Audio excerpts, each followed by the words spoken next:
अस्सलाम वालेकुम जी। To piece दिखाने लगी हूँ और ये ऐसा टू पीस है, इसमें आपको 3 पीस भी मिल जाएगा, इसमें आपको 2 पीस भी मिल जाएगा सेम लुक में। बस उसके साथ जी डायमंड का सॉफ्ट दुपट्टा है और ये जी विदाउट दुपट्टे के साथ आपको मिल रहा है। सो ये देखिए जी इसका कलर, इसकी लॉन्ग नेकलाइन देखें आप जी, दामन देखें और डिजाइन देखें तो वैसे इंसान फ्लैट हो जाता है। और यार बाजू भी इसके खुले खुले मजे मजे के हैं, आप जैसे मर्जी खुली खुली स्लीव्स बनाएं।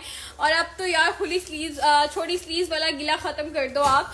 और ये देखिए जी इसके साथ आपको मिलेगा ट्राउजर भी एम्ब्रॉयडर्ड, ये चेक करें, embroidered trouser, embroidered shirt, embroidered sleeves, embroidered neckline के साथ जोड़ा।